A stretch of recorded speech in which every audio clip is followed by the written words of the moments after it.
finalizando aqui o nosso capítulo 6, que ainda estuda os espíritos, né? Esses capítulos todos estão estudando os espíritos, não os encarnados. Então vamos pedir ao Amilcar para colocar a Ave Maria.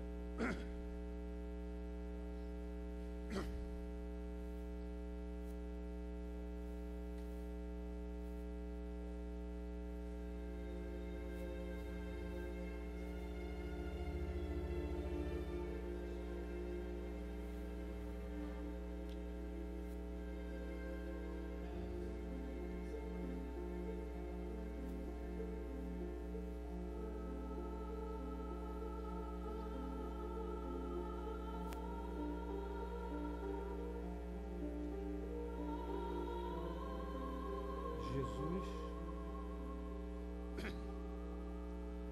nosso coração reverbera em alegria por podermos estar juntos em vosso nome e em nome de Deus, para unidos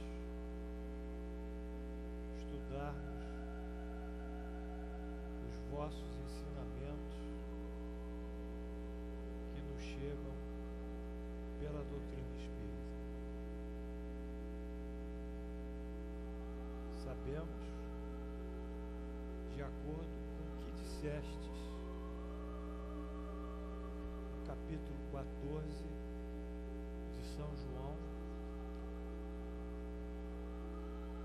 que tu nos enviaria mais tarde Consolador. E hoje, observando o mundo,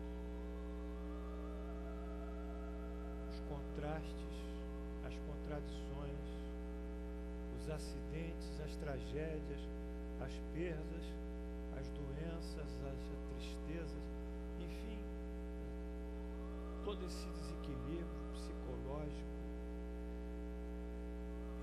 também físico que muitas pessoas atravessam, nós entendemos que elas tendo o Consolador, ou seja, o conhecimento da doutrina espírita dentro de si, elas se fortalecerão e poderão suportar a frustração, o acidente, o trauma da maneira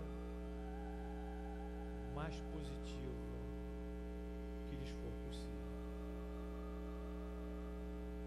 A reencarnação e o princípio da caridade e a fé raciocinada constituem as suas colunas basilares, as colunas basilares da doutrina. A caridade que nos chama ao ato do amor. A reencarnação que justifica e dá razão ao que nós achamos injusto, trágico e cruel. E a fé raciocinada que nos permite, pela lógica e pela razão, darmos crédito a todos os ensinamentos que nos chegam. Assim, Jesus, agradecemos toda essa grandeza, todo esse penhor que vós nos deixastes. A doutrina espírita, como ela o é. E em vosso nome, em nome de Deus onipotente, em nome dos espíritos que conduzem o nosso trabalho nesta casa, no lar de Frei Luís, evocando o nosso mentor espiritual da instituição, Frei Luís, damos por aberto os nossos trabalhos nesse dia 22 de setembro do ano 2014, pela graça de Deus.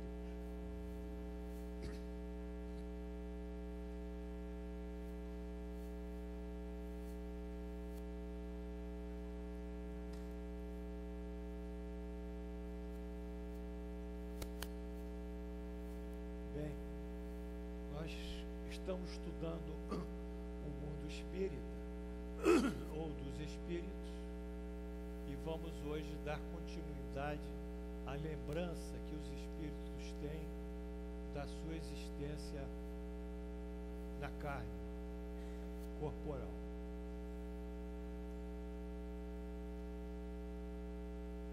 Pergunta 312.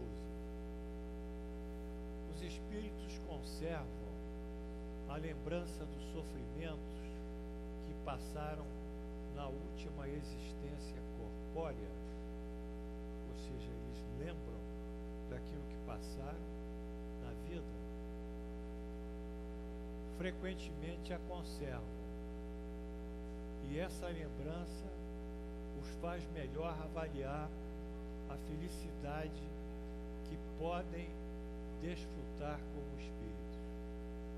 Então, nada mais justo do que os espíritos lembrarem-se do que ocorreu com ele na última encarnação e comparar esses fatos, essa vida, com a vida espiritual. Volta-se aqui a repetir. Encontram-se as condições psicológicas dos espíritos na dependência da sua evolução moral. Por favor, nós estamos sempre falando nisso, porque é isso que a doutrina fala e é isso que Jesus fala. Todo o nosso processo evolutivo, o nosso equilíbrio psicológico, físico, o nosso equilíbrio na vida depende da capacidade moral que nós detemos de perdoar, de ser indulgente, de transmitir amor, de ser pessoas, eu diria, caritativas, solitárias, enfim, de não termos orgulho, de não pretendermos ser melhor do que os outros, sermos humildes. Enfim, tudo isso depende desse quadro moral. Sem esse quadro moral, há pura intelectualidade, há filosofia pura espírita, há pesquisa pura ou aplicada dos médios, dos fenômenos de efeitos físicos ou inteligentes, mas não há a essência, não há a substância que é o nosso ser moral. Então, repete-se aqui que as condições psicológicas dos espíritos, após desencarnarem, encontram-se na dependência de sua evolução moral. Ou seja, a memória, a lucidez de consciência, a orientação quanto à sua pessoa, quanto aos outros, ao tempo, ao espaço e às demais funções psíquicas que ele irá apresentar na vida espiritual. Sempre esse projeto moral em cima. O espírito é, antes de tudo, um ser psicológico. Isso que eu gostaria também de acrescentar. Isso me faz muito bem, porque eu sou psiquiatra, né? Isso vai muito de encontro com como eu penso. E sob esse pensamento, ser psicológico, foi que Allan Kardec, em 1858, acrescentou o título de sua revista mensal, acrescentou a revista Espírita, o título, o subtítulo, Jornal de Estudos Psicológicos. Preste atenção, nós somos seres psicológicos, temos inteligência, vontade, afetos, enfim, temos todo um quadro psicológico afetivo. Somos espíritos. Independente se estivermos desencarnados, com o cérebro rígido ou deteriorado, nós continuamos a ser seres psicológicos. E quando desencarnamos, sem cérebro, continuamos pensando, raciocinando, sentindo, afeição, enfim, vivendo a nossa vida, a nossa existência nesse quadro psicológico. E Allan Kardec nos diz isso logo no primeiro número da revista, porque ele colocou Jornal de Estudos Psicológicos. Ele diz: pois, ao estudar a natureza dos espíritos, estudar a natureza dos espíritos é estudar o homem. Por isso que este, o homem, um dia participará do mundo dos espíritos. Eis porque acrescentamos ao título principal o subtítulo Jornal de Estudos Psicológicos, a fim de dar a compreender toda a sua importância. Então nós firmamos aqui um ponto fundamental. Não há psicologia espírita. A psicologia espírita está dentro da própria doutrina espírita. Na medida que a doutrina espírita vê o espírito como um ser psicológico. E na medida que a doutrina espírita procura justamente através da nossa condição psicológica, ora encarnada e amanhã no espaço, procura a nossa modificação psicológica, mais de efeitos morais. É diferente. A psicologia, o trabalho no espiritismo, não é uma psicologia de base analítica, de interpretar inconscientes, ou behaviorista, comportamental, enfim, N linhas da psicologia. A psicologia, ou a psicoterapia nossa, o grande psicoterapeuta, o grande pedagogo é Jesus, e essa modificação moral que é a base do nosso tratamento. Então nós poderíamos dizer, enfim, existe uma psicoterapia espírita? Nós responderíamos de uma certa forma assim, existe uma psicoterapia espírita de base evangélica. Porque são os exemplos e ensinamentos evangélicos de Jesus que objetivam a nossa modificação moral. Então nós nos tornamos consolador, abrigamos em nós o Consolador, conseguimos resistir os problemas. Às vezes eu tenho um problema, vamos supor, todos nós aqui tem, e as pessoas dizem assim, ah, Paulo, um amigo, puxa, não dá para você ter tanto problema, você é uma pessoa boa, por que você tem tanto problema? Falei, nessa encarnação eu acho que eu não gerei problemas, mas esse que eu tenho vem de outra reencarnação. É da reencarnação que eu tenho problemas e não da encarnação agora. É de vidas passadas.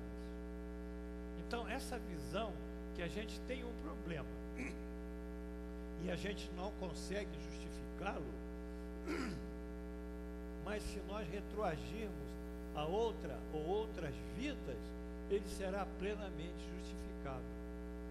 E nós agradeceremos até o sofrimento, a expiação, a prova, a dificuldade, a ingratidão, seja lá o que for, hipocrisia, que andar, Vânia, vai andando nessa confusão que existe, não é?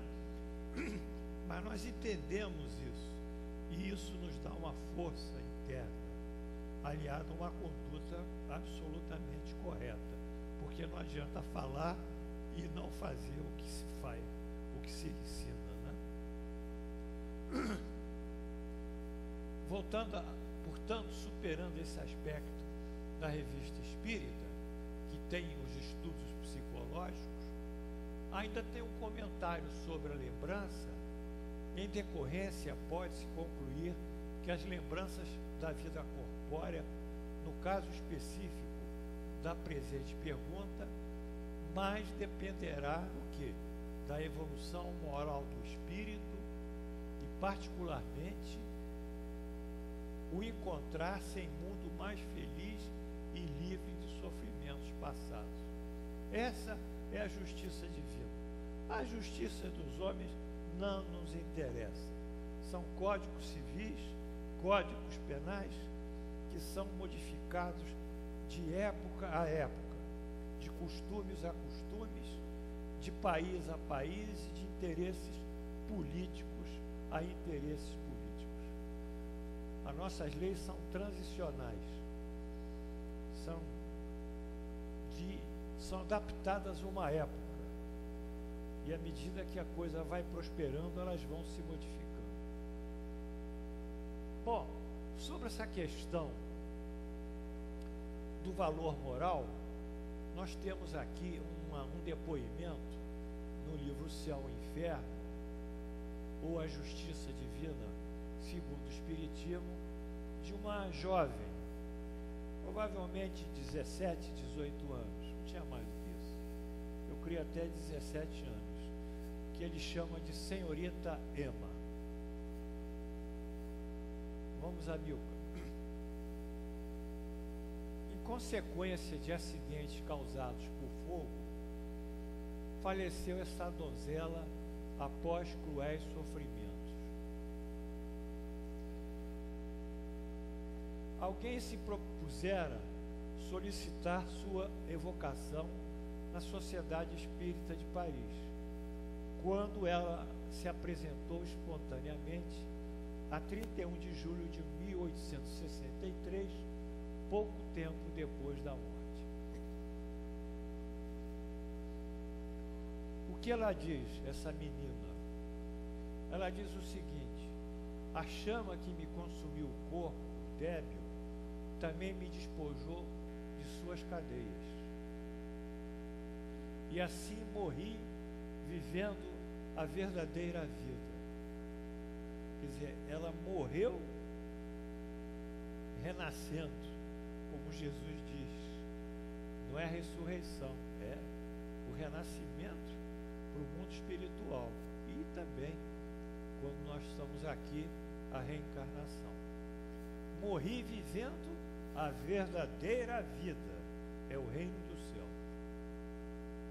Não experimentei a perturbação, porque, como nós dissemos, o espírito fica em um estado confusional, mas se ele é muito elevado, ele passa com lucidez pela morte. Entrei serena e recolhida no dia radiante que envolve aqueles que, depois de muito terem sofrido, souberam esperar um pouco. Desprendi-me da terra qual fruto maduro que se destacasse da árvore antes do tempo. Eu não tinha sido tocada pelos demônios do orgulho que estimula as almas infelizes, arrastada pelos sucessos embriagadores e brilhantes da juventude. Bendigo, pois, o fogo, o sofrimento, a prova que não passavam de expiação.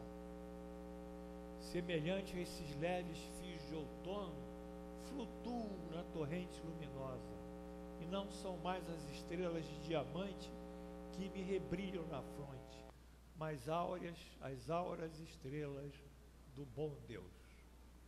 Então ela se lembrou perfeitamente, e fez um depoimento que nós devemos ter em mente, porque ela colheu os frutos do próprio trabalho moral dela. Ela não se deixou levar pela embriaguez da juventude, que é uma embriaguez aliada à sensualidade, não é? O que caracteriza a juventude é a impetuosidade, a sensualidade, não é isso? Enfim, ela não entrou nesse momento. Essa é uma lembrança. O homem que foi feliz nesse mundo lastima a felicidade de que gozou na terra? Mas que pergunta, né? O homem que foi feliz neste mundo lastima a felicidade que gozou na terra? Apenas os espíritos inferiores podem lastimar as alegrias vividas por sua natureza impura. A natureza impura, e que lhes acarreta expiação pelo sofrimento. Quer dizer, eles lamentam ter desencarnado. Eles queriam voltar, ter os prazeres, mas lamentam. Mas os espíritos elevados, a felicidade no mundo espiritual, a felicidade eterna, é 1000 vezes preferível aos efêmeros prazeres da terra. Então, nós estamos conduzindo isso sempre nessa linha progressiva. A semelhança do homem adulto, isso acontece, a semelhança do homem adulto que não mais se preocupa com aquilo que constituía as alegrias da sua infância. Ele vê essa vida de uma maneira totalmente pueril. Tudo que ele se preocupou, viveu, sofreu, para ele lá em cima já não tem significação. Ele nem vai se envolver mais com isso. Só aqueles ainda que não têm essa visão é que lamentam a juventude perdida, lamentam a riqueza, lamentam a beleza, o poder, e ficam naquele ciclo de sofrimento, lá em cima. Comentários. É compreensível a busca de toda espécie de gozos e prazeres por parte de um espírito impuro. É verdade, já que esse tipo de comportamento psicológico faz parte da sua própria natureza, qualidade da imperfeição. Então, como ele é impuro, ele vai buscar os lugares que são afins com ele, os gozos, os prazeres que são afins com eles. Seria como privar-se um tabagista do tabaco, um alcoólatra do álcool, um dependente de algum tipo de droga. Na Terra, o organismo reage provocando a síndrome de privação ou a síndrome de abstinência. A gente vê isso. Que se exterioriza por toda uma sorte de sintomas. Se a gente tirar o álcool do indivíduo, ele faz o delirium tremens frequentemente. Começa a alucinar, ter visões, não é? Ter tremores, já vai tremendo. Então ele toma para não tremer. Se tirarmos a droga abruptamente de um drogadito, ele vai ter os reflexos. Vai entrar em ansiedade, angústia, agitação, agressividade. Agressividade. Isso aqui. Quando o organismo reage a essa síndrome de privação, nós temos que ir devagarzinho, tirando devagarzinho na terapia aqui na Terra. Por favor, Amilcar. No mundo espiritual, o quadro é de lamento e tristeza para esses espíritos, quando não de transtornos psíquicos, por acreditarem-se privados da droga. Então, eles também refletem essa frustração. Eles não podem ter a droga, sabe, Wilson? Se eles não podem ter a droga mais e lamentam, o que eles vão fazer? Alguém pode me responder o óbvio? Ali? Eu escuto mal. Vanderlei acertou.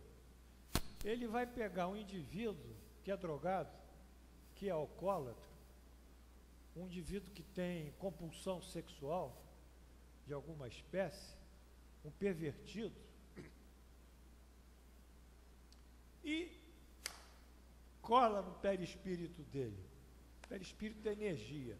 Então ele junta a energia aqui, isso aqui é o perispírito, é um fasto de energia que tem uma forma, mas é energia. Ele cola a energia dele, entra na mesma onda, faz a sintonização, a sincronização, e aquelas sensações que o alcoólatra tem passam por aqui e ele respira o álcool através do obsediado. Então, a grande parte desses indivíduos, como também de outros que têm transtornos mental, sempre tem um lado da desobsessão. Mas a desobsessão é uma coisa difícil, particular mesmo, a ter técnica. É uma desobsessão que você tem que trabalhar o obsessor. Isso não é fácil, tem que conversar com ele, dar passe no sujeito que é obsediado. Enfim, tem um tratamento que a doutrina já encaminha, já descreve, não é? Mas cura até o momento que, se ele não voltar àquelas companhias, aí volta outra vez. Lá em Santa Maria, viu, Vanderlei? Ali tinha um albergue Iô Mariano. Então, no início do século passado, século XX, nós não tínhamos hospitais psiquiátricos. E quem tratava desses indivíduos eram os espíritas. E esse albergue eu ainda vi funcionando. Depois a Anvisa veio aí, o Ministério da Saúde, acabou com os albergues. Mas eles tratavam direitinho, o sujeito chegava lá, ficava lá internado, dava uma dieta para ele, tal e qual, contato com a natureza, fazia a prece com ele, leitura dos evangelhos, doutrinação, enfim, e depois desobsessão. Aí puxava o espírito, conversava. É uma coisa específica. Eu sou psiquiatra, você acha que eu posso tratar 10 sujeitos ao mesmo tempo como psiquiatra? Não posso. Eu posso fazer uma tentativa de psicoterapia de grupo, que nem vai e não vai. Então, o caso aqui, desse problema, que ele sofre, privado da droga, ele é justamente conseguir alguém que seja viciado, né, Vanderlei? E às vezes não é um só, não. Às vezes tem 5, tem 10 espíritos em cima do alcoólatra, tá?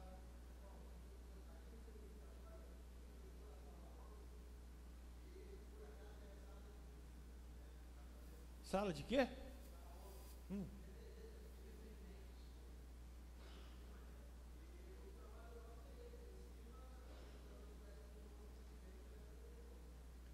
Você vai ter que fazer a desobsessão deles, não é isso? Vai trabalhar. Bom, agora, os espíritos elevados, eles não têm isso. Eles vão ter um quadro de felicidade, alegria e contentamento, como aquela jovem, a Ema, teve. Então, vocês veem que as coisas, elas prosperam quase linearmente, né, Marquinhos? O que é aqui na Terra, o cara que é aqui na Terra, o que ele é aqui, depois de desencarnar, ele vai seguir lá em cima o que ele era aqui. Não tem essa coisa de morrer espírito, virou santo. Não existe isso. Isso é fantasia. Porque, antes de tudo, ele é um ser psicológico. Ele, como ser psicológico aqui na Terra, continua sendo um ser psicológico como espírito. O que ele conhecia, ele vai conhecer como espírito. Ele não vai saber mais como espírito do que ele sabia mais do que aqui. Embora lá ele possa aprender. Então, se ele pega o médium, dá comunicação no médium, e o médium aceita, ele diz que é isso, que é aquilo, o médium está aceitando uma hipocrisia, uma mentira. Porque ele está informando apenas o que ele sabe. Mas como ele não sabia muito, ele só vai informar aquilo que ele pode saber. Enfim, esse é um dos lados ligados à lembrança. Aqui a pergunta 314 diz respeito ao seguinte: o indivíduo que teve trabalhos aqui na Terra com propósito útil e que os vê interrompido pela morte, lamenta ter-lhes deixado incompletos. Um escritor, ele estava fazendo um livro e faleceu. Ele lamenta ter interrompido o trabalho? Não, porque vê outros designados para concluí-los. Ao contrário, trata de influenciar espíritos encarnados a continuá-los. Ele vai buscar alguém que possa continuar a sua obra. Se o objetivo na Terra era o bem da humanidade, no mundo dos espíritos, esse objetivo é o mesmo. Então, aqui, nessa pergunta, eu ia trazer um apêndice, mas é muito grande, eu vou ver se eu consigo trazer sobre essa pergunta. É do Charles Dickens. Já ouviu falar Charles Dickens? Um grande escritor inglês do século XIX, romancista? Não? Pois é um grande romancista. E ele estava escrevendo a primeira obra de contexto assim, de cunho policial, né? Tipo Sherlock Holmes, alguma coisa. E ele faleceu no meio da obra. Um ano após, ou poucos meses após, um mecânico lá em Vermont, nos Estados Unidos, começou a psicografar a obra do escritor. E foi até o final. Juntou o que ele tinha escrito em terra, em vida, com o que ele psicografou e fez um livro. E mandou lá, porque hoje ele tem uma fundação na Inglaterra. E mandou para a fundação disse que não era possível, porque o Mr. Dickens, eu estou me esquecendo o nome, mas eu acho que é. Hein? Dixon, né? Dixon, que tinha a fundação, não valeu nada, não sei o quê, até que o Hermínio Miranda, que é um sujeito que morou muitos anos nos Estados Unidos, uma pessoa belíssima, o pessoal se mobilizou e eles conseguiram ter acesso aos originais lá na fundação. E aí, com acesso original, eles publicaram essa obra completa, aqui no Brasil pela La Chatre e pela Penguin Books nos Estados Unidos, na Inglaterra foi publicado. Eu vou trazer isso para vocês, que é interessante. É um mecânico de Vermont. Não dá para falar inglês da Inglaterra. Faz favor, é muito complicado. E mais desse escritor. Então, esse é um caso que, às vezes, os espíritos, eles, nesse caso, continuaram a obra dele. Isso para demonstrar o quê? A imortalidade da alma. E ele deu um prefácio, né? Condenando aqueles que os criticavam, né? Portanto, se o propósito apontado pelo espírito que faleceu era um propósito útil e bom, então haverá sempre alguém que poderá dar continuidade à sua obra. Um propósito humano inspirado na lei do progresso necessariamente se concretizará. Isso é importante também, porque a lei do progresso tem que existir. Se alguém não descobrisse a teoria da relatividade, como Einstein, outro cientista descobriria. Se alguém não descobriria as bactérias como Pasteur, alguém descobriria. Se alguém não descobriria os antibióticos como Fleming, alguém descobriria, porque isso está nos desígnios de Deus. Alguém vai descobrir. Mas isso é importante, porque está dentro da lei do progresso. Seja o seu executor espírita ou não, tenha ou não religião, não interessa,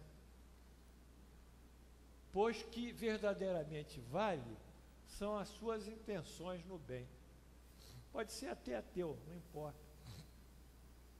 Deixa ele andar com aquilo que ele tem que cumprir na lei do progresso. Aí temos uma mensagem sobre Allan Kardec sobre isso, sobre a continuidade de um trabalho de acordo com a lei do progresso em relação ao próprio Allan Kardec. Isso está em Obras Póstumas. Minha missão, junho de 1856.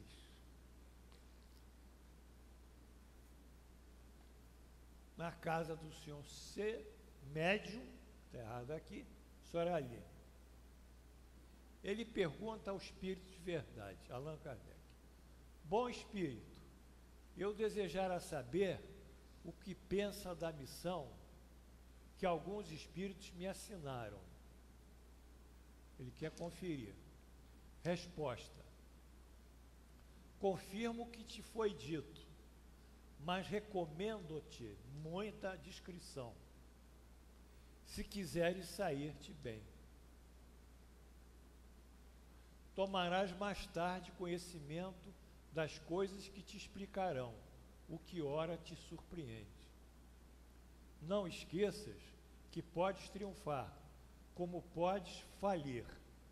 Nesse último caso, outro te substituiria, porquanto os desígnios de Deus não se assentam na cabeça de um homem. Ficou claro aí, pessoal? Ficou? O Allan Kardec faria aquilo que lhe foi proposto a ele, e ele aceitou antes de encarnar. A missão de edificar a doutrina espírita. Mas se ele falhasse, outro viria. Então, não há pessoas insubstituíveis. Não há santos insubstituíveis. Tudo tem que estar sob uma jurisprudência superior, que é a jurisprudência divina. Então o Espiritismo dá essa abertura. Quer dizer, todos são bem-vindos na doutrina espírita, desde que procurem o bem. Enfim, essa foi a resposta a Allan Kardec. A missão de Allan Kardec era edificar o Espiritismo, de acordo com a promessa que consta nos Evangelhos de Jesus, em João 14. Coube a Allan Kardec realizá-la, e se falhasse, outro viria a dar prosseguimento, pois os desígnios de Deus não se assentam na cabeça de um homem. Pergunta: aquele que deixou trabalhos de arte ou literatura conserva pelas suas obras o amor que lhes tinha quando vivo? Um escultor, um pintor, um músico, um escritor. Isso depende de sua elevação, assim considerada agora a nova realidade em que se encontra. Ele já está no mundo dos espíritos. Irá julgá-los de uma outra maneira e, frequentemente, condena o que mais admirava. Então, esses trabalhos aqui já não vão ser tão perfeitos quanto ele achava quando estava encarnado. Com sua resposta, o espírito comunicante objetiva esclarecer a nova realidade que o mundo espiritual apresenta. Nós todos temos que estar preparados para a nova realidade que um dia enfrentaremos. Um dos fundamentos da doutrina espírita é justamente essa apresentação, né? Essa descrição da vida espiritual, que é a parte segunda do Livro dos Espíritos, para que nós não nos surpreendamos com a morte. A morte é o quê? É uma contingência da vida. Eu queria que vocês me ouvissem bem. O viver vai levar à morte. A morte é uma contingência da vida. Então nós não podemos nos assustar com ela. Temos que trabalhá-la, não é? Porque depois da morte, como contingência da vida, no caso biológica, nós teremos a vida espiritual, com uma nova realidade, novos juízos, enfim, novas percepções, ou seja, percepções, juízos, valores, e dessa forma que o espírito, antes, quando encarnado, acreditava sua arte ser harmônica e bela, agora no mundo espiritual descobre imperfeições e defeitos. O espírito se interessa ainda pelos trabalhos que se fazem na Terra, pelo progresso das artes e das ciências, quer dizer, ele desencarnou, é um grande cientista, ou é um grande pintor, ele volta a se interessar, ele quer acompanhar o progresso da teoria científica dele, da doutrina, ou dos trabalhos que ele deixou, o progresso experimentado, tudo depende da sua elevação, ou da missão que possa ter a cumprir. Frequentemente, o que vos parece magnífico é comumente pouca coisa para certos espíritos. Em realidade, eles o admiram como um sábio admira a obra de um estudante. Lá no Obras Póstumas, no livro Gênesis, tem um capítulo Uranografia, escrito pelo Espírito de Galileu, que é uma descrição incrível do mundo cósmico, do mundo sideral, né? Uma descrição incrível. São diversas comunicações, são as 5 comunicações que Galileu deu na Sociedade Espírita de Paris. Então, jamais Galileu, aqui na Terra, teria essa visão da astronomia como ele tem lá agora desencarnado. De toda forma, eles analisam o que possa provar a elevação dos espíritos encarnados e os seus progressos. Quer dizer, eles, se houver uma motivação para melhorar uma ciência ou uma arte, eles podem até inspirar aquele artista, aquele cientista. Mas se ele for muito evoluído, ele cumpriu o seu trabalho na Terra e vai para outros planos. Sobre as diferenças existentes entre o mundo material e o espiritual, traz-se na oportunidade trecho do depoimento do grande maestro italiano Rossini,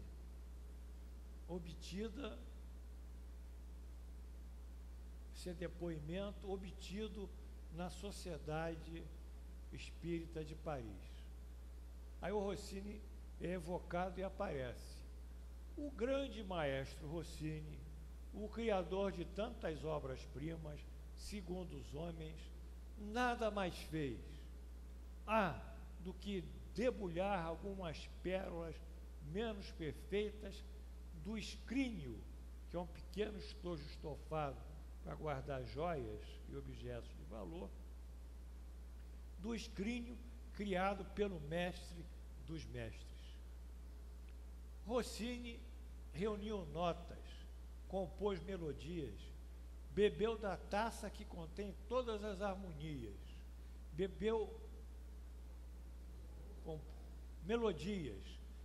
da taça que contém todas, compôs melodias, bebeu da taça que contém todas as harmonias, roubou algumas centelhas ao fogo sagrado, mas esse fogo sagrado nem ele, nem outras criaturas criaram.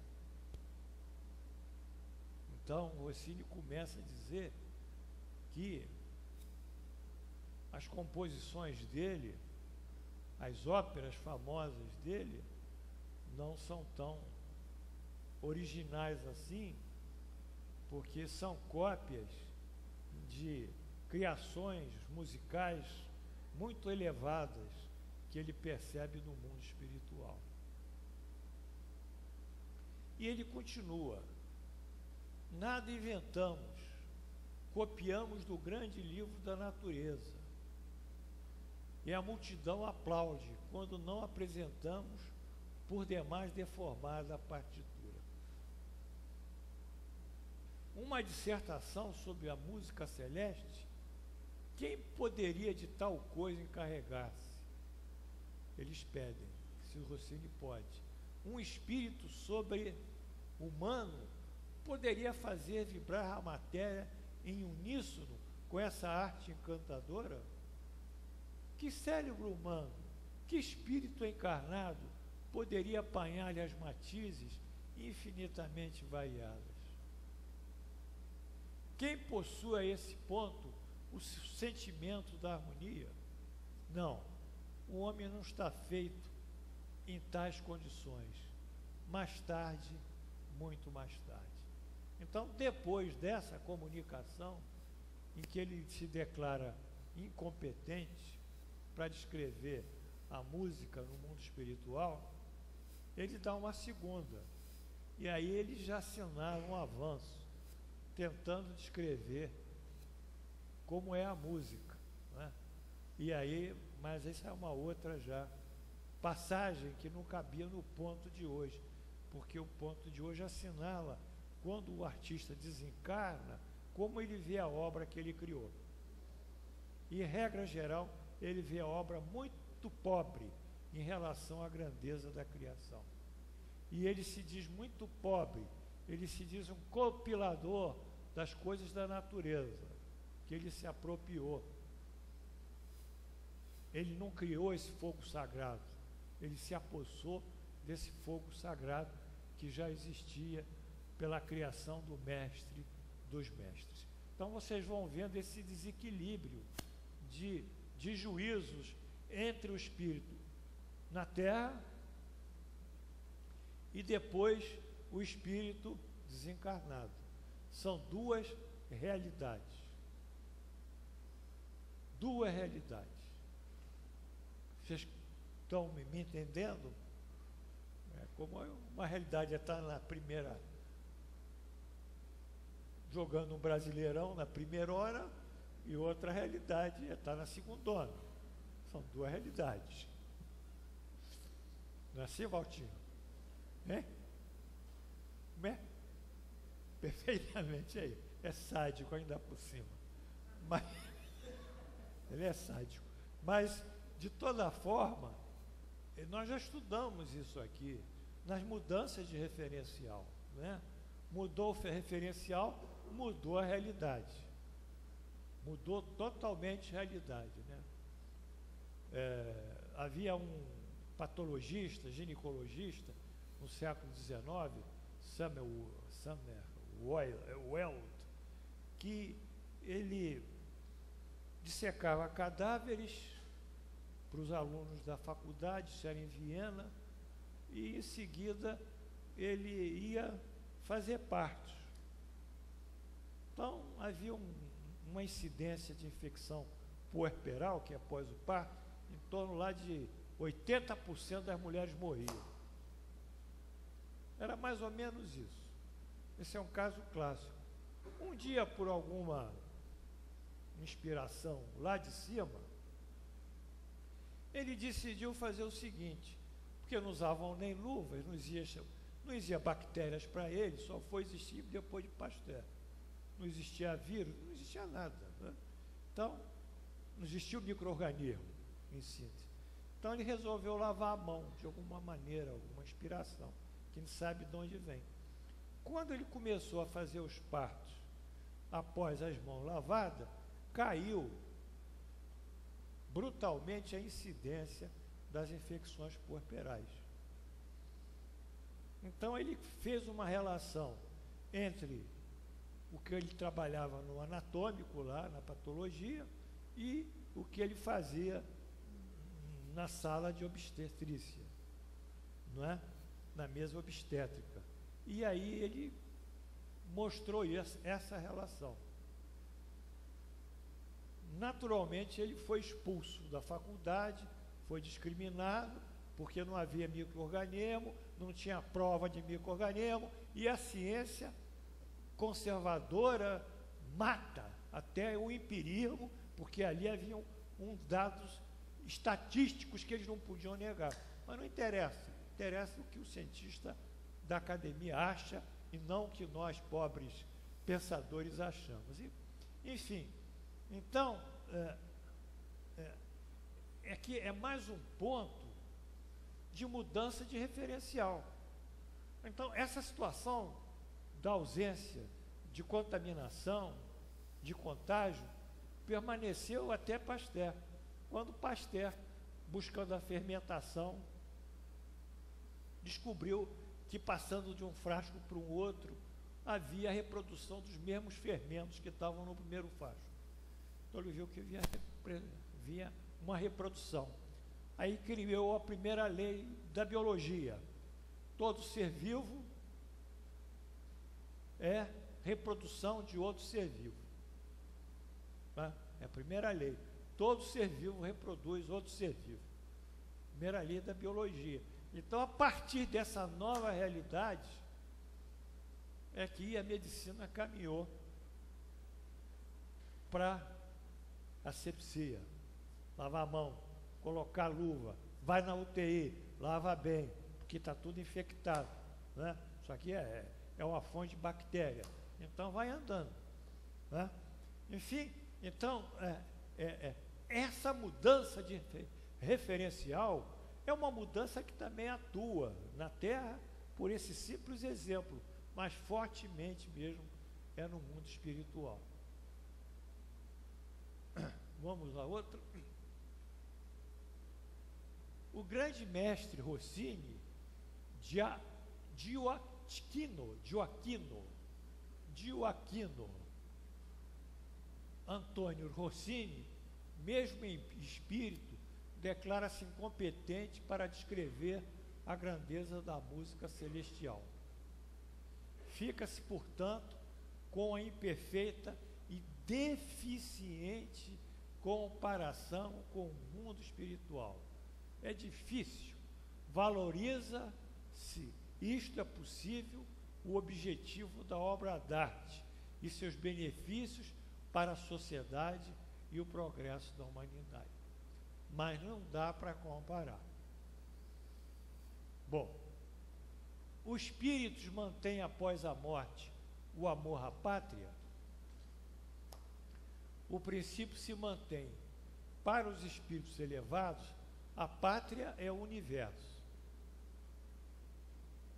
Na Terra, sua pátria é aquela em que se encontrem mais pessoas simpáticas, mais pessoas afins, é ali que ele é atraído por aquelas afinidades. Então vamos ver uma dissertação do Allan Kardec sobre essa questão do amor à pátria, do amor à terra após a desencarnação. A situação dos espíritos e a sua maneira de ver as coisas variam ao infinito. Por favor, Marcela, variam ao infinito. Então, um espírito pode ter opinião radicalmente contrária do outro.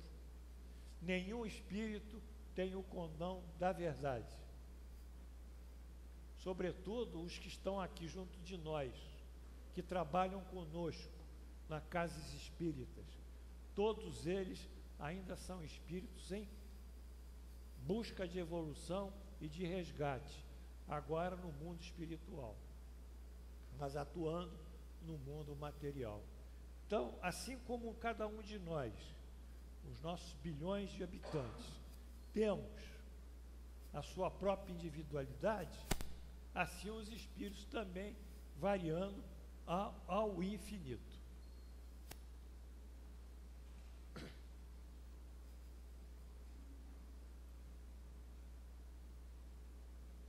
De acordo com o grau do seu desenvolvimento moral e intelectual.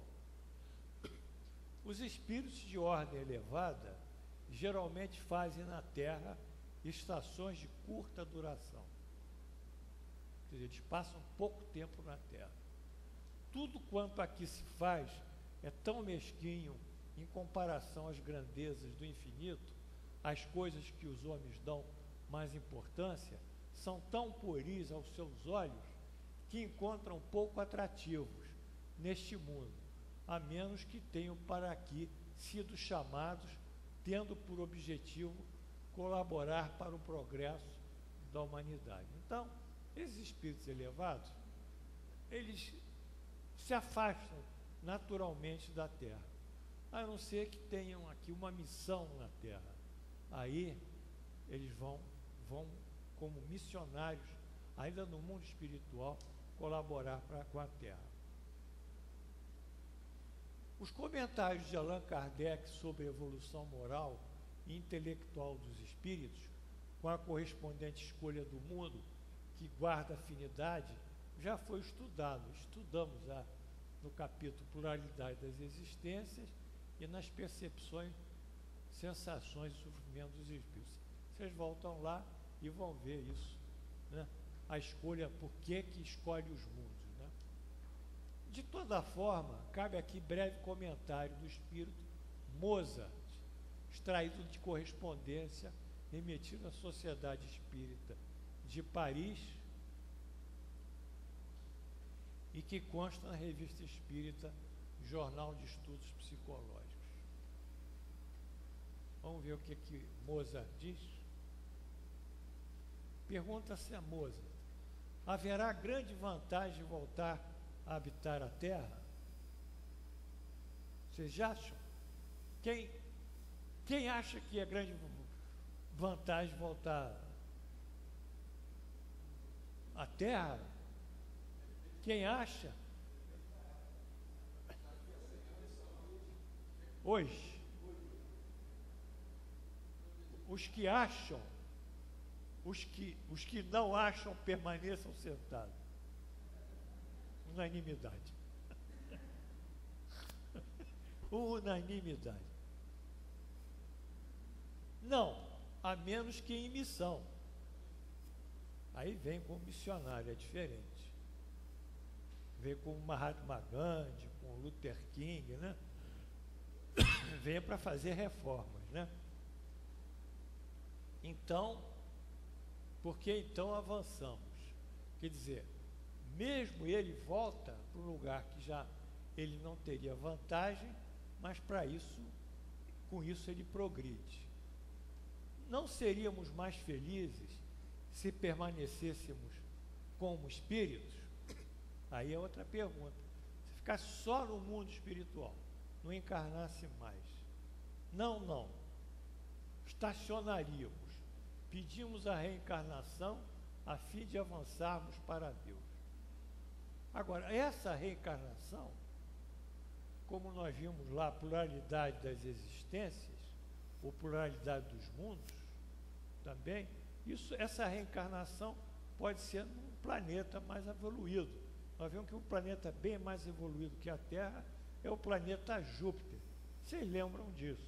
Foi um trabalho até bonito esse período. Está dormindo ali, ó, Paulão? Acordou? Cutuca. Hein, Paulão? Legal. Não, vizinho. É o vizinho. Vamos lá.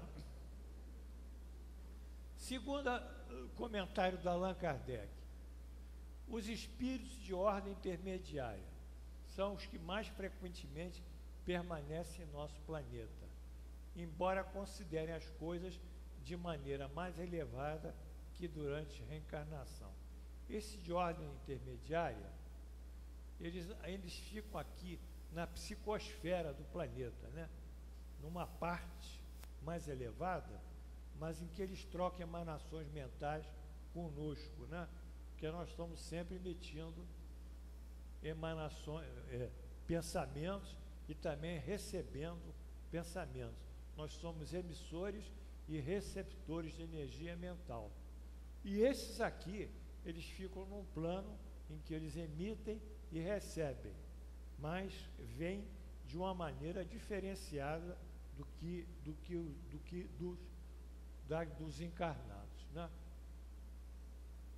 São espíritos já um tanto mais esclarecidos e, por consequência, não se apegam à ideia de serem os únicos, com valores por terem pertencido a uma pátria. Ele não tem mais essa ideia. Vê um mundo mais globalizado. Passam pelo planeta, mas compreende que seus círculos afetivos e de interesse vão mais além, alcançam mais além que as fronteiras nacionais. Então, esse de ordem intermediária, eles têm uma certa influência em relação à pátria deles, em relação à terra, por extensão, não é? Mas eles veem isso de uma maneira mais fria, mais soberana, no sentido analítico e no sentido de tomarem decisões e influenciar. E os últimos são os espíritos vulgares, que são, de alguma forma, os que aqui se fixam. Nós vimos aí algumas aulas de espíritos que acreditam-se vivos. Lembram-se da aula passada?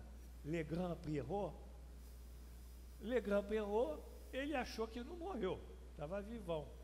Pegou um trem, foi para Paris, depois pegou uma carruagem, foi para Châtillon, e viajou um bocado, e o Legrand-Pierrot se achava vivo.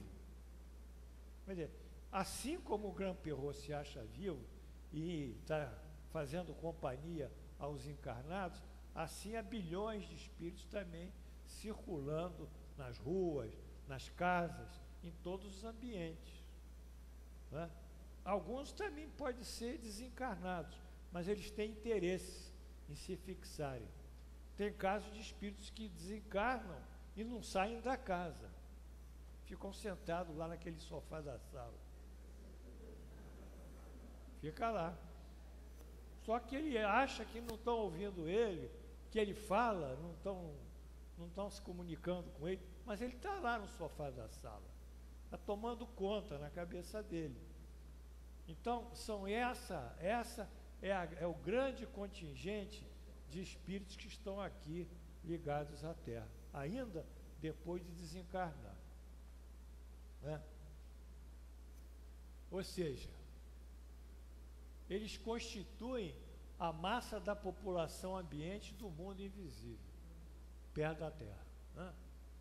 Conservam com poucas diferenças as mesmas ideias, quer dizer, eles não entraram na realidade do mundo espiritual ainda. Por isso que eles estão aqui. É mais do que óbvio. A realidade do mundo espiritual é outra.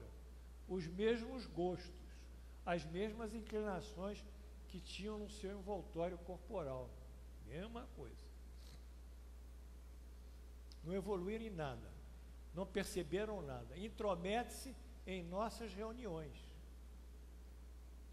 nos nossos negócios, nas nossas diversões, tomando parte mais ou menos ativa segundo o seu caráter. Quer dizer, eles chegam a influenciar as nossas atividades cotidianas, de acordo com o pensamento que eles nos dirigem. E se nós estivermos sintonizados, vamos captar os pensamentos dele.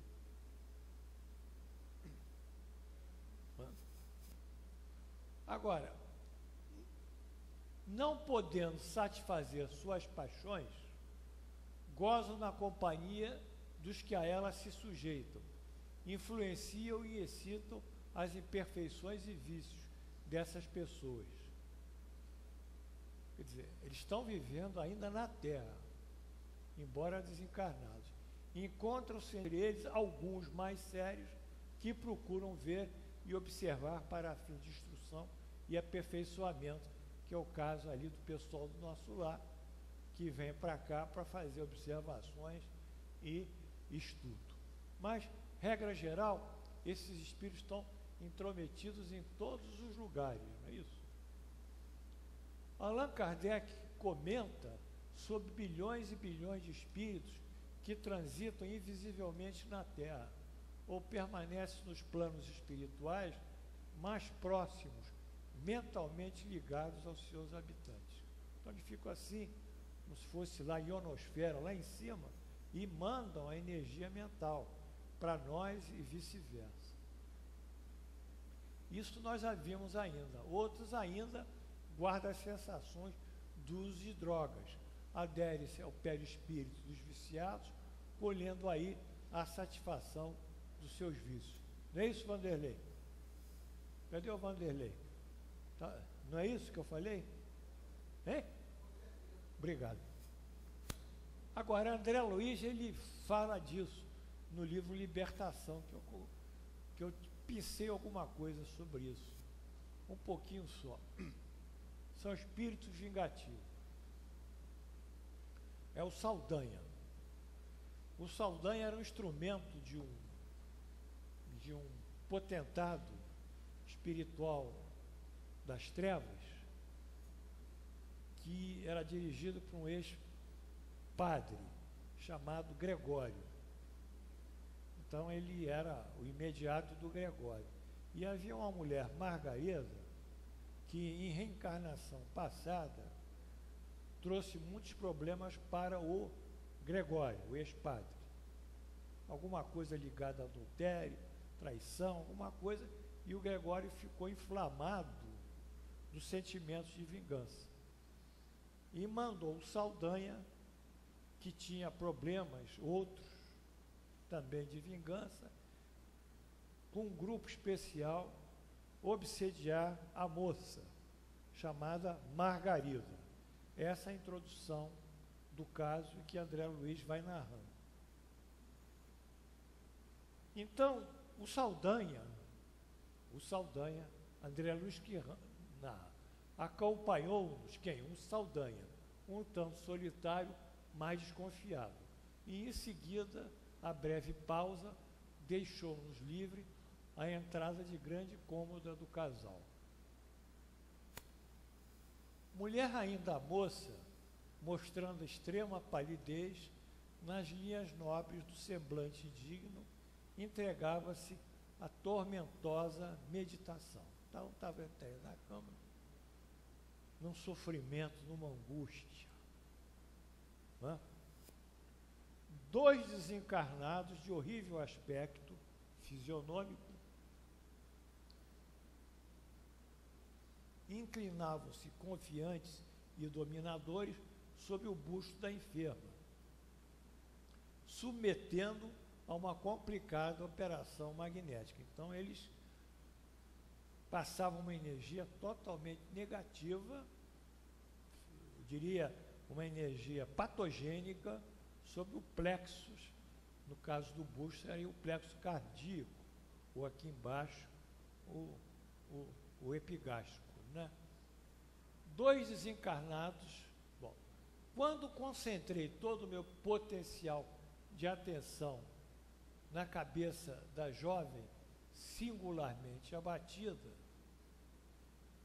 interpenetrando a matéria espessa da cabeceira, quer dizer, dentro da matéria espessa cabeceira, em que ela descansava, surgiram algumas dezenas de corpos ovoides, de vários tamanhos e de cor acinzentada, plúmbea, assemelhando-se a grandes sementes vivas atadas ao cérebro da paciente através de fios sutilíssimos, cuidadosamente dispostos na medula alongada, na medula.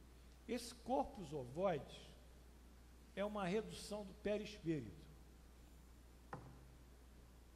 O espírito fica tão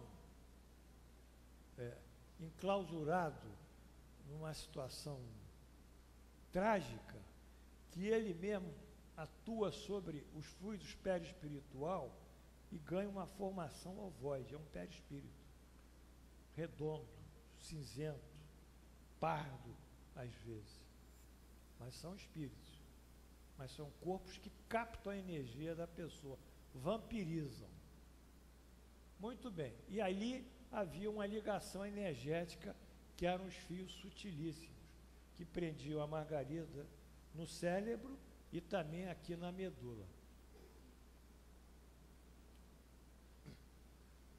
Margarida, pelo corpo perispíritico, jazia absolutamente presa, não só aos truculentos perturbadores que a assediavam, que eram aqueles dois, mas também a vasta falange de entidades inconscientes, que eram aqueles corpos ovoides, que se caracterizavam pelo veículo mental a se lhe apropriarem das forças, vampirizando-a em processo intensivo. Então, esse quadro que a gente vê aqui, nós vamos dizer, mas isso é um quadro psiquiátrico, não é? Não é típico psiquiátrico? É uma depressão, né? É uma depressão. Ela vai ser diagnosticada como depressão e vamos tratá-la com antidepressivos. Mas a doença mental, no caso o transtorno mental, porque doença é quando tem origem da produção da gênese, e o transtorno é quando é um conjunto de sintomas e sinais, e em psiquiatria nós não temos a origem da doença mental, como tem de uma infecção, então a gente chama de transtorno.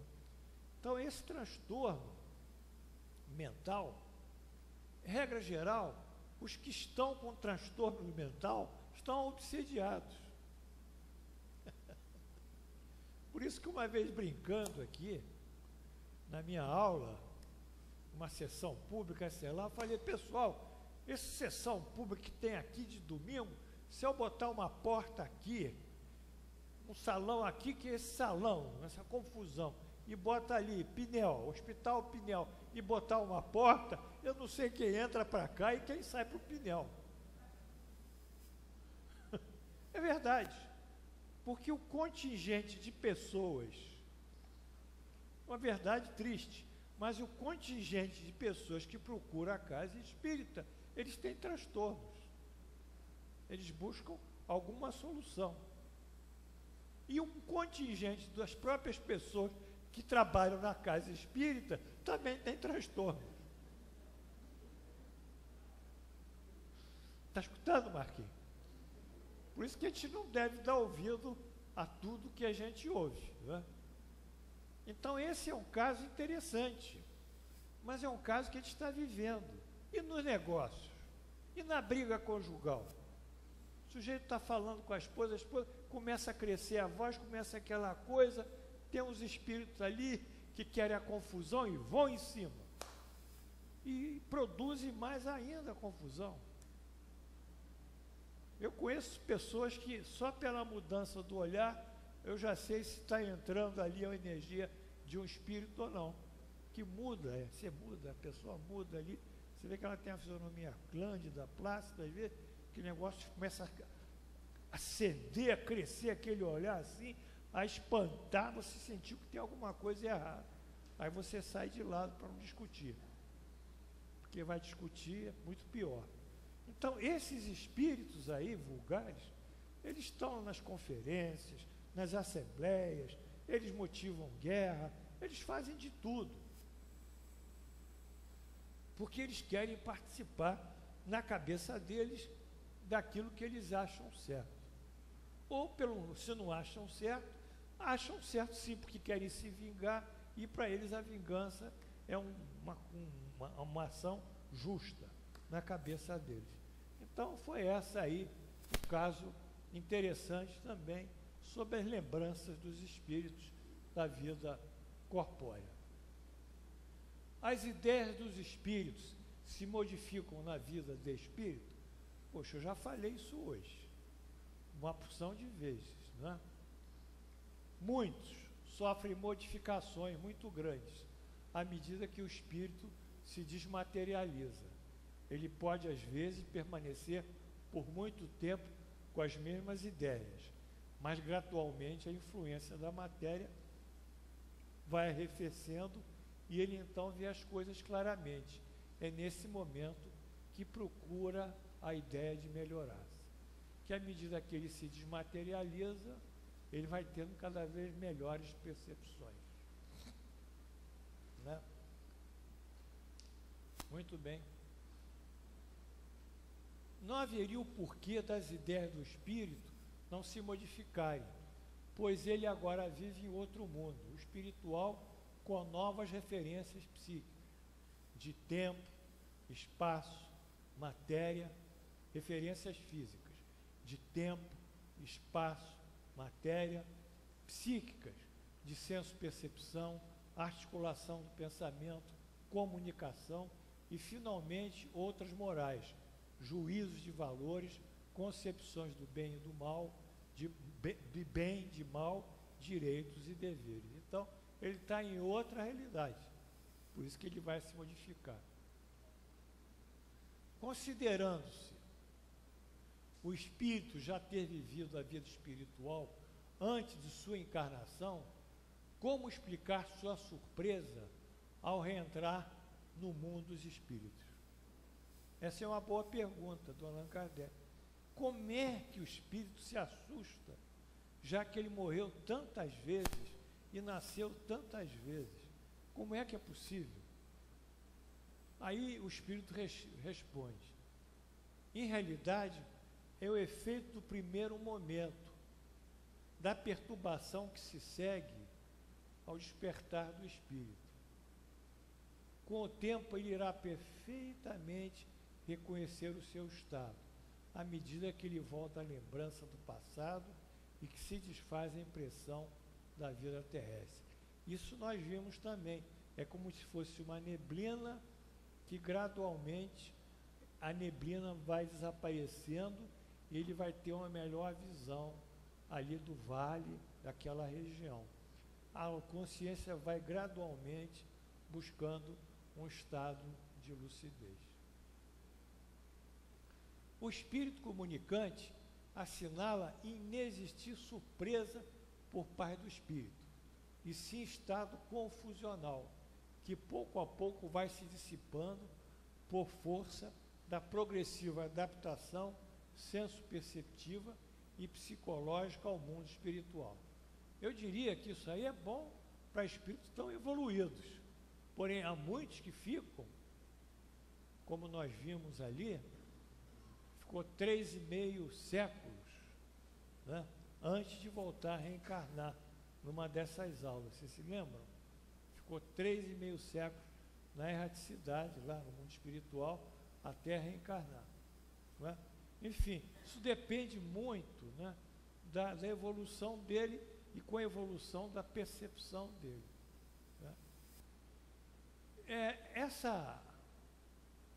Esse estado confusional é como, por exemplo, uma alteração de consciência quando o indivíduo recebe uma droga, uma anestesia geral. Então o sujeito apaga, né? Está apagado. Quando ele começa a se recuperar, às vezes ele não está entendendo. Às vezes até ele delira, ele tem alterações muito claras na mente dele. Mas depois que o efeito vai passando, ele vai tendo uma percepção normal e se integrando aos estímulos do meio ambiente. É mais ou menos isso. Ele tem que ter essa condição que vai dar a lucidez, a orientação e o reflexo. Então, não é um status, eu diria, repetitivo, consensual, que o espírito rejeita a vida espiritual porque se sente estranho à vida espiritual. Ele pode se sentir estranho apenas nos primeiros momentos pós-reencarnatórios e depois, então, ele sofre esse processo de adaptação a essa nova realidade. Então, com isso, nós terminamos esse ponto de hoje, né? Se vocês tiverem alguma pergunta, eu vou ter que sair.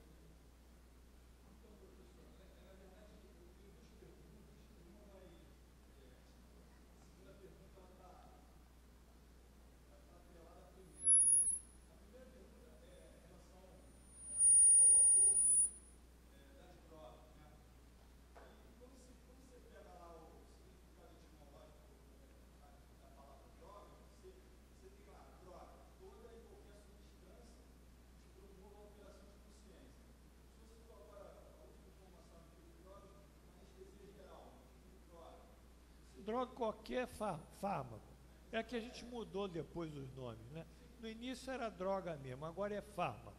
A remédio é o fármaco.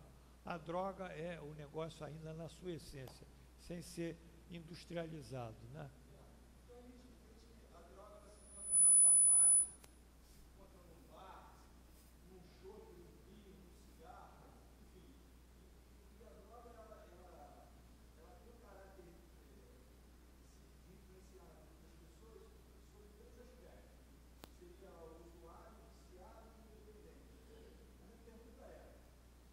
Usuário.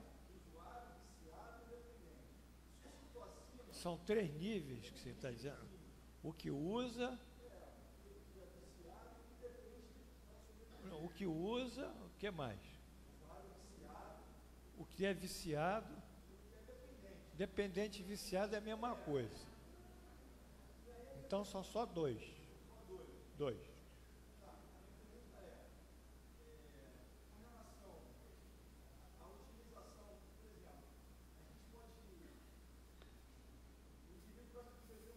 Fumar uma maconha, eu estou entendendo lá. Quer fumar uma maconha? Fumar uma maconha. Todos os meus jovens amigos, que eu cuido muito deles, eles gostam de vez em quando de fumar uma maconha e perguntam: tio, como é que eu fico? Eu falei: você faz o que você achar, eu não acho que isso vai ser legal. Ah, mas eu quero um baseadozinho. Eu falei: isso é com você, pô. Mas vamos continuar.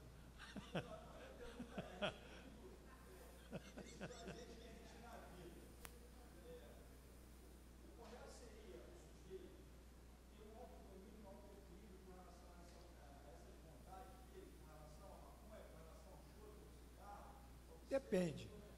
É o seguinte, tem drogas.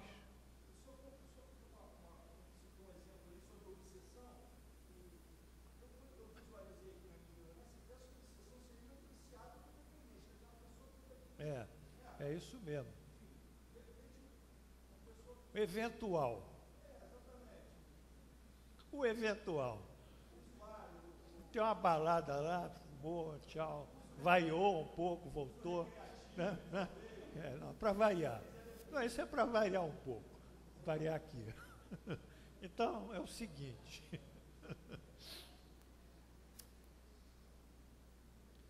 Há drogas, em geral, nesse conceito teu, que tem efeito nocivo ao organismo. Em pequenas doses ou repetitivamente. Uma delas é a maconha, que está provada aí por N pesquisas da neurociência. Não adianta falar, a neurociência é mais forte que isso. Agora, uma droga que você pode usar sem abusar é um chope, é um vinho. Agora, tomar um porre, desculpa, ficar doidão, cair no chão, ainda tem que ter um cara para levar você para casa, não é papel. Não é papel. Então, na vida, existe sempre um equilíbrio. Em alemão, nós dissemos the golden ist in der Mitte. O ouro, a virtude, está no meio, no equilíbrio. Nem 100 e nem 0. Varia, pode ter um momento. Mas isso é uma questão pessoal do indivíduo. O negócio é quando ele radicaliza. Quando ele radicaliza, ele começa a criar uma dependência. Então, tem pessoas que eu estou vendo que estão errados. Outro dia um vizinho meu, um garoto, era 11 horas, ô tio, tudo bem? Abri a porta do elevador, tudo bem? Tchuf!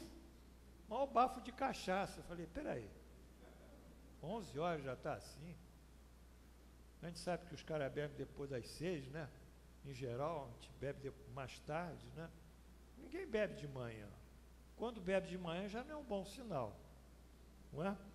Enfim, então, a gente está vendo que aquele menino, não posso falar nada, porque não vou me meter lá na família dele, só se a mãe me perguntar, porque senão é uma intromissão, eu não tenho essa liberdade. Mas a gente vê que aquela conduta não está normal. Então, não é o assustar da droga, o terror da droga, que querem assustar. Eles vivem querendo assustar a gente. Então, susto. Não é. Pode, um instantinho. É você ter aquele equilíbrio. Quando eu era mais novo, eu fazia uma opção de coisas que hoje eu não faço. Mas isso também é da idade.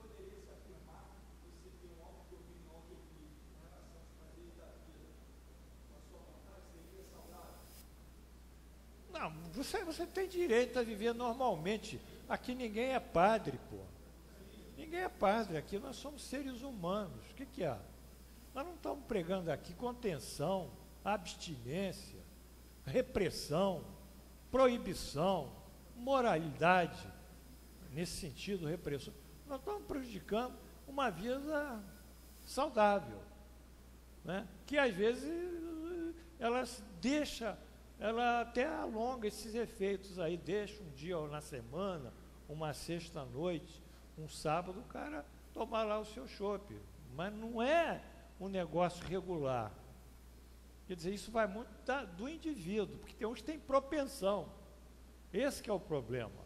Porque ele começa com um e depois não sabe quando vai parar. Ali, está chegando o Luizão ali para ganhar o bônus do motorista. Vamos lá.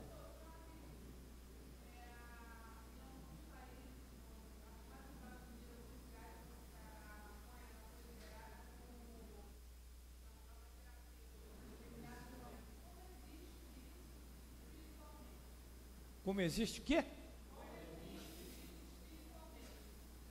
Não, toda droga, não. A diferença entre o veneno e o remédio, qual é? A dose. Todo remédio, todo fármaco tem efeito colateral.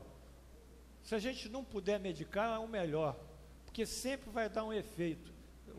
Pega um corticóide para tirar uma crise de arma bronca, uma reação alérgica, aquilo ali enche o cara todo, ele pega o rim dele, pega uma série de coisas, osteoporose, vai junto tudo, ainda dá glaucoma, dá alterações psíquicas, enfim, não é por aí também.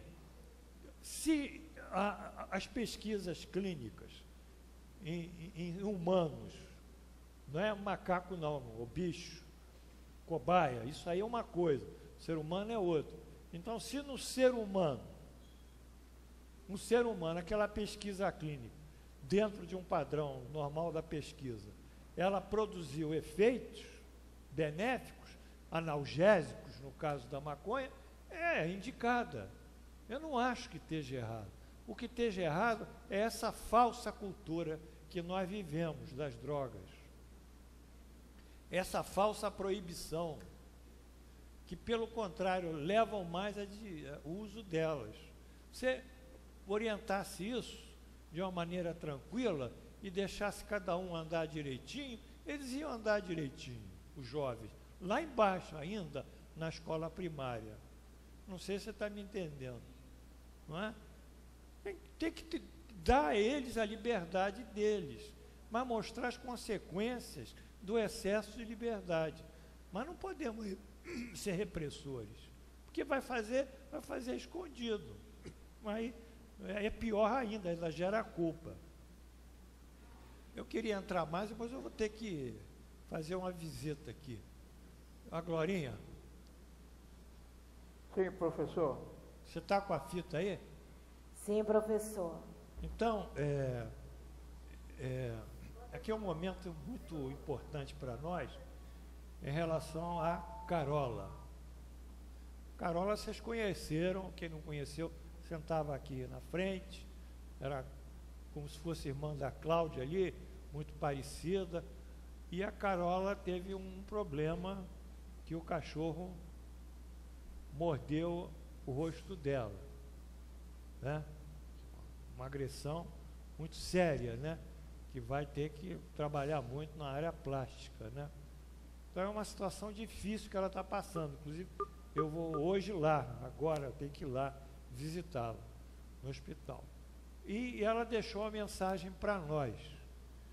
Como ela deixou essa mensagem, eu acho que é bom todos nós ouvirmos. Aí eu ia pedir para colocar a mensagem aí, por favor.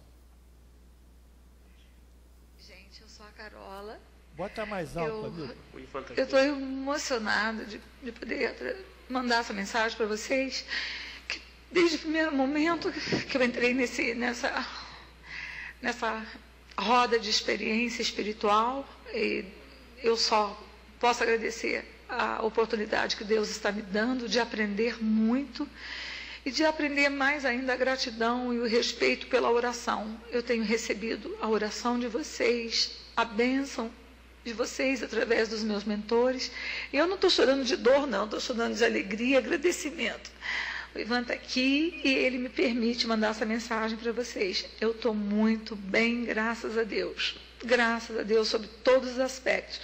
E confesso, mais fortalecida e com mais fé, que crer eu já cria. A minha fé simplesmente catapultou, porque eu poderia ter ficado cega, eu poderia ter ficado sem nariz, sem orelha, e eu estou toda perfeita. Estou com cicatrizes, mas isso é bobagem, né? O que não pode ficar é cicatriz na alma, né? Com certeza. E vai ficar para mim o entender dessa irmandade nossa, o quanto é bom a gente ter essa irmandade, nós nos unimos cada vez mais, para que a gente possa realmente estar um ao lado do outro. Embora a gente não tenha contato próximo com alguns dos irmãos, nós temos espiritual, e essa é a união. Somos uma família, eu creio nisso.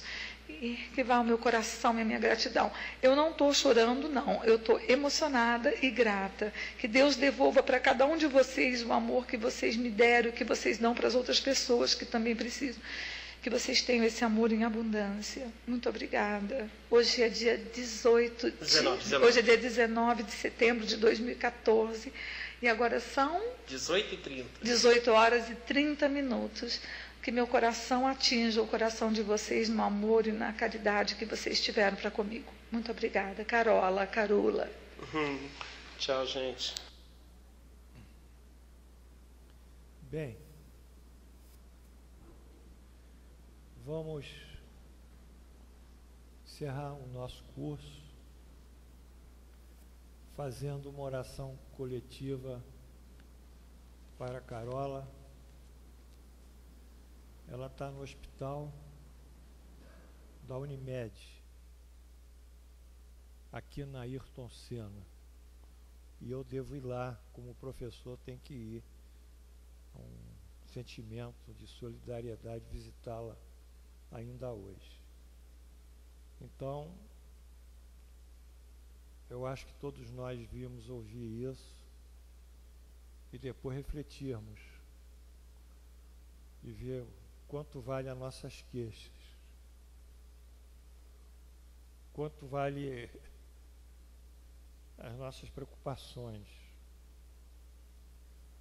quanto vale os nossos mal-humores, perto do que Carola está passando, como nós somos medíocres ainda em nossos sentimentos e egoístas, valorizando coisas que não têm nenhuma real importância para a nossa verdadeira felicidade. Carola está sendo um exemplo para nós, um modelo, e nós pedimos a Deus agora, nessa prece coletiva, que nós dirijamos toda a nossa força mental e o nosso coração cheio de afeto para ela. Então nós vamos juntos. Senhor Deus, nosso Pai, Jesus, nesse momento